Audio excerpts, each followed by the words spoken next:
রাজধানীর উত্তরা থেকে সাবেক স্বরাষ্ট্রমন্ত্রী আসাদুজ্জামান খানের ছেলে শাফি মুদ্দাসির খানকে গ্রেপ্তার করেছে পুলিশ।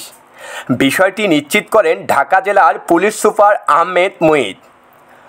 ফরিদপুরের আলমডাঙ্গা উপজেলায় এক তরুণীকে উত্তপ্তের ঘটনার প্রতিবাদ করতে আসলে গোপালপুর এলাকার হাফিজুর রহমান ও কুচিয়া গ্রামের খায়রুল ইসলাম গুলিবিদ্ধ হয়েছেন বলে অভিযোগ পাওয়া গেছে। এদিকে রাজধানীর মেরুলবাড্ডায় ছুরিকাঘাতে বিথি আক্তার নামে এক নারী নিহত হয়েছেন। বোনের স্বামী কমল হত্যাকাণ্ড ঘটিয়েছে বলে দাবি করেন নিহত বিথির ভাই। রাজধানীর বাদামতলী এলাকার 2 মাসের শিশুকে হত্যার অভিযোগে তার মাকে আটক করেছেন পুলিশ। এদিকে ঢাকা বিশ্ববিদ্যালয়ে চোর সন্দেহে তোফাজ্জল ও জাহাঙ্গীরনগর বিশ্ববিদ্যালয়ে ছাত্রলীগ নেতা শামীম মোল্লাকে গণপিটুনিতে হত্যার ঘটনা ঘটে বলে জানা যায়। গত 19 জুলাই শত শত মানুষ মিছিল নিয়ে নরসিংদী জেলা কারাগারে হামলা অগ্নিসংযোগ করেন।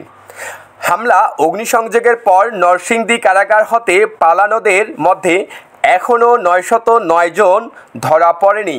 এতে নিরাপত্তা ঝুঁকিতে রয়েছে বলে অনেক জনগণের মতামত। এদিকে উত্তরায় ছাত্র জনতার ওপর গুলির ঘটনায় যুবলীগ কর্মীকে গ্রেপ্তার করেছেন র্যাব। দেশের সকল আপডেট খবর পেতে চ্যানেলটি সাবস্ক্রাইব ও লাইক দিয়ে পাশে থাকবেন।